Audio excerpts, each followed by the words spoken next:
in this usage, stewardship means giving the church a portion of your salary or other income. Daghan kayo mutagning ang dunggan ani. Gani, daghan moingon ani nga si pastor ng warta man na siya kay tungod anang tithes. But this is biblical. Kung dili ka Kristohanon o wala ka gabasa sa Biblia, maingon jud ka nga kini kay pastor gud ni siya, kay tithes gud ni siya. Ha? Pero sultihan ta mo, maestra ani ninitan ano gid siya? Kining Roman Catholic gid siya. Naagid siya sa kanang ano gid siya, kanang gitawag nato bitaw si tawag ay nang grabe mo suporta, tama? Devoted gid siya. Pero one time sa usa ka meeting namo, nagmeeting siya sa mga parents. Usa siya mga advice niya kay ningon siya nga niagi gid siya kalisod sa kinabuhi. Baktason niya ang mudyang padulong anang eskwelahan dira anang kanang UM dira sa may ilang kay wa gid siya ka pamasahe. Pero maayo ang Ginoo sa iya. And according sa iya, kini ha, dili siya Christian na pareha sa tuwa, dili Catholic siya, devoted Catholic. Pero nakasabot siya. Nga naman, wala man kung nag-apil-apil sa istorya kay ako ro may lalaki dito kay ang kasagaran sa mga pil dito mga mama gyud aning mga bata. Pero ako ra gyud isa nga lalaki. So minaw-minaw ra ko sa kilid. Ingon pa niya, ang sekreto para i-bless ka sa Ginoo, gikan ni sa iya ha, sa devoted. Ingon niya, bahinig gyud ang Ginoo. Mao na yang ingon ha. So ako mismo nagunahuna ko nga bisan di ay kini siya nakasabot siya kung unsa ang gitudlo sa Biblia. Pero mao na akong giingon sa mga wala makasabot ni ini mutagning gyud lang dunggan ani ug masakitan ang ilang buot kay moingon magyud sila pangwarta na pud na ni pastor ha kay ang tithes padulong gyud na sa iya ha.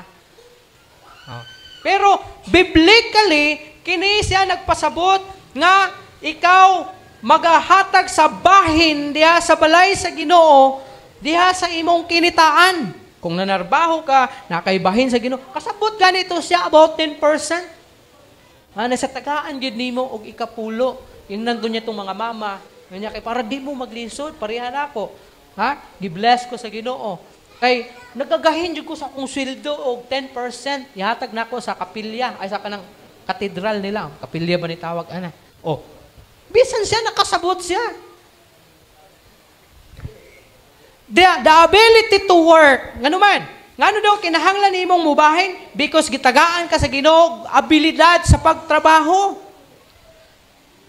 Kung moingon ka, wa may labot ang Ginoo niini. Na pangutana, kung wala kay abilidad sa pagtrabaho, for example, welder ka. Kung wala kay abilidad sa pag-welding, makatrabaho ka. Kung driver ka, kung di ka maugid mo drive, makatrabaho ka, makakwarta ka. Kung himuon kang lumpo sa Ginoo, himuon ka niyang kining tawag nato, gulay, makatrabaho ka. So kini na mga abilidad gihatag sa Ginoo sa imuha na dapat nimong masabtan na kini iya sa Ginoo. Umito ko mag-isgot tag abilidad, ala kabalo lagi na siya mo panday. Tungod kay dili kabalo tanan mo panday. Huwag sa ala kabalo lagi na siya mo drive, kay di kabalo tanan mo drive. Naatay tagsa-tagsa ng mga abilidad o kini sabta nga kini gipiyal sa Ginoo sa imo ug dapat masabtan nimo na tungod kay iya man ni sa Ginoo. Natural lang nga hinumduman nimo ang Ginoo. Kay kung kuhaan ka sa Ginoo ni ana, maingon ka nga, unsa man pagkuha sa Ginoo ani nga kabalo lamang ko mo drive.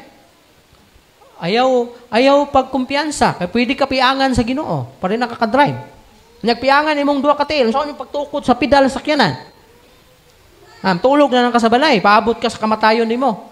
So, diha na to hinumduman na ang tanan nga naangko nato sa kinabuhi dunay labot ang Ginoo. Another thing, business. Dili tanan maayo og pangutok sa negosyo. Kadagan ako naibaluan, nagtukod lang og sari-sari store pag pila ka adlaw na sirado na. Sira-sira store nang tawag. Nganuman, bisan sa gamay kaayo nga pamaagi unta sa pagnegosyo, dili ka magmalampuson tungod kay dili tanan adunay abilidad sa negosyo. Pareha sa tuwa diriya, si Ria, maayo sa negosyo. Pero dili tanan, pareha sa iya og pangutok about negosyo. Kaya kung ako siguro magnegosyo, matay, igura gyud siguro pagkaon padulong. Ha? Nya ngitag puhunan na pod para nalay sulod ang tindahan. So kay naa kay abilidad, unsa ang pagpadagan sa negosyo, Hinumdumi ang Ginoo. Kay ang Ginoo naghatag kanimo ni ana nga abilidad. Kay kinilang hunahuna dili tanan kabalo mo padagan og negosyo. Another one was ingon pa na kining tanan panarbaho, negosyo, kining tanan ng mga abilidad nato kini gikan sa Ginoo o para sa Ginoo. Dapat pasidunggan nimo ang Ginoo. Maingon ka nga, ay Lord, kanang bisan og wala ko kahuman og college, pero grabe gid nimo pag-bless kanako kay maayo yung pagkadagan ang akong business nako. Grasya sa Ginoo. Kay bisan og wala kay naabot sa kining secular nga pagtuon, pero gibless ka sa Ginoo. Sa gitagaan kag abilidad, tagaan kag kaalam nga dili nimo makuha dito sa pagpangiskwela, kun dili kaalam gikan sa Ginoo.